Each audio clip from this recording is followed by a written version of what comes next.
में मामले साफ करिए, दुनिया में मामले साफ करिए। इसीलिए जनाजे की नमाज पढ़ने से पहले,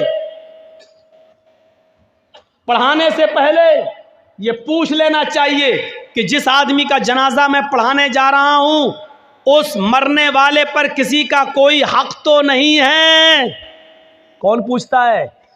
आप अपने इलाके के मुल्ला और मौलवियों को बताइए कितने लोग हैं जो पूछते हैं इसके बिना जनाजा है ही नहीं। लेकिन बताइए कितने लोग पूछते हैं?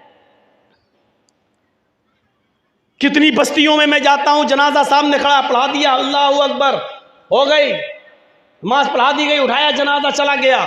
लेकिन जनाजा पढ़ाने वाले की जिम्मेदारी है कि मय्यत का जनाजा पढ़ाने से पहले उसके रिश्तेदारों को सामने लाकर, उसके बेटे, उसकी औलाद को सामने लाकर पूछे कि मरने वाले पर किसी का कोई हक तो नहीं है। और जनाजे में सफ़े लग जाएं तो पूरी पब्लिक से पूछा जाए क्या मरने वाले का किसी के ऊपर कोई कर्ज तो नहीं था। अगर एक भी आदमी खड़ा होकर ये कह दे कि मरने वाला मेरा कर्जदार था, मरने से पहले उसने कर्जा लिया था और कर्जा दिए बगैर मर गया, तो फिर उसके ऊपर जनाजा नहीं पढ़ा जाएगा। सुन रहे हैं आप? फिर उस पर जनाजा नहीं पढ़ा जाएगा। फिर उसके घर का कोई आदमी खड़ा होकर, उसका बेटा या उसका भाई खड़े होकर ये कहेगा कि अपने बाप का कर्जा मैं अदा करूंगा। जब बेटा या घर का कोई वारिस ये कहे कि मैं इस मय्यत का कर्जा मैं अदा कर दूंगा, इतना इतना रुपया तुम्हारा कर्जा मैं दे दूंगा, जब इस बात की गारंटी जब कोई लेगा तब उसका जनाजा पढ़ा जाएगा। आप समझ रहे हैं कितना बड़ा मामला है ये बंदों का मामला। एक आदमी मर गया, दुनिया से चला गया, उसके साथ उसकी नेकियों का दरवाजा भी बंद हो गया, लेकिन इसके बावजूद मेरे भाइयों उसका जनाजा पढ़ाने से पहले पूछा जाएगा क्या इसके ऊपर किसी का कर्ज तो नहीं था, कोई मामला तो नहीं था। और अगर निकल गया तो उसका जनाजा नहीं पढ़ाया जाएगा जब तक कि उसके रिश्तेदार ये न कहें कि इसका कर्जा या इसका मामला मैं अदा कर दूंगा। मेरे प्यारे साथियों, जरा तसव्वुर कीजिए, नबी अकरम सल्लल्लाहु अलैहि वसल्लम का आखिरी वक्त है, इस दुनिया से जाने वाले हैं, इंतकाल में 2 या 3 दिन बाकी रह जाते हैं। आप फरमाते हैं लोगों अगर मेरा किसी के ऊपर कोई कर्ज हो तो वो आज ले ले, कयामत के दिन मैं नहीं दे सकता। इंतकाल से 2-3 दिन पहले लोगों अगर मेरे ऊपर किसी का कर्ज हो तो वो 2-3 वो मुझसे ले ले। एक सहाबी उठते हैं और कहते हैं कि अल्लाह के नबी मेरे 3 दिरहम है आपके पास। अल्लाह के नबी सल्लल्लाहु अलैहि वसल्लम ने एक सहाबी को हुक्म दिया कि 3 दिरहम इसके अदा कर दिए जाए। उस सहाबी ने उसी वक्त उनके 3 दिरहम दे दिए।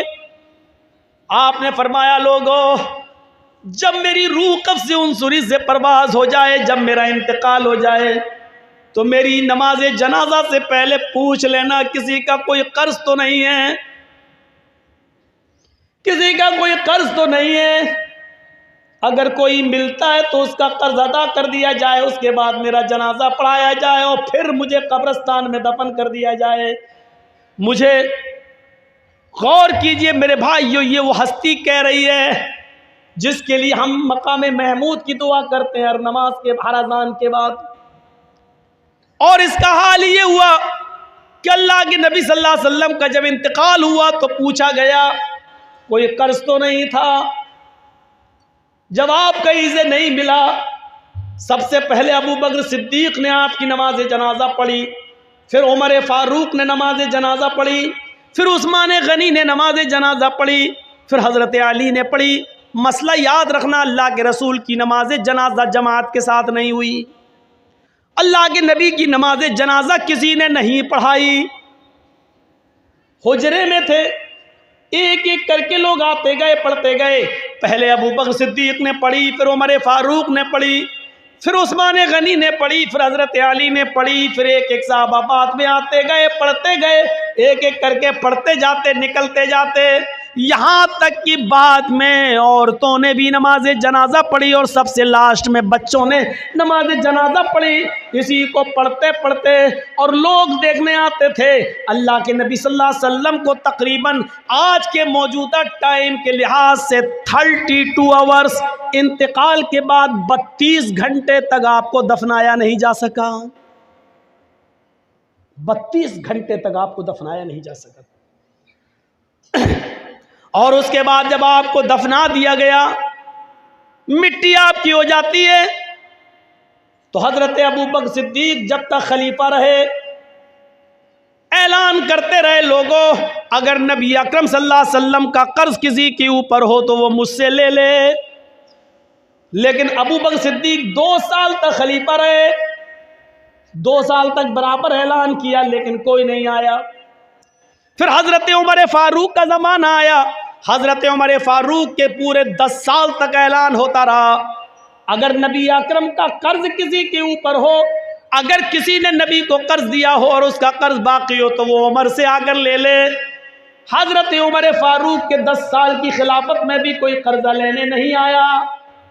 हजरत उस्मान गनी का जब जमाना आया तो 12 साल तक ऐलान किया जाता रहा, अगर नबी अकरम ने किसी से कर्ज लिया है तो वो आकर मुझसे कर्ज ले ले, मैं नबी का कर्ज देने के लिए तैयार हूँ। लेकिन 12 साल तक उस्मान गनी के ज़माने में भी कोई कर्ज लेने नहीं आया।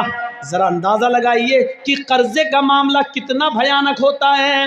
अल्लाह के नबी सल्लल्लाहु अलैहि वसल्लम अपने इंतकाल से पहले खुद ऐलान कर रहे हैं, अगर किसी का कर्ज मेरे ऊपर है तो ले ले। एक उठते हैं और कहते हैं कि मेरे 3 दिरहम में आपने दिलवा दिए, फिर कोई नहीं मिला। अबू बकर सिद्दीक ने 2 साल तक ऐलान किया लेकिन कोई नहीं मिला। उमर फारूक ने 10 साल तक ऐलान किया लेकिन कोई नहीं मिला। उस्मान गनी भी कहते रहे कि नबी का कर्ज किसी के ऊपर हो तो मुझसे ले ले, लेकिन 12 साल तक किसी ने कोई कर्ज नहीं मांगा।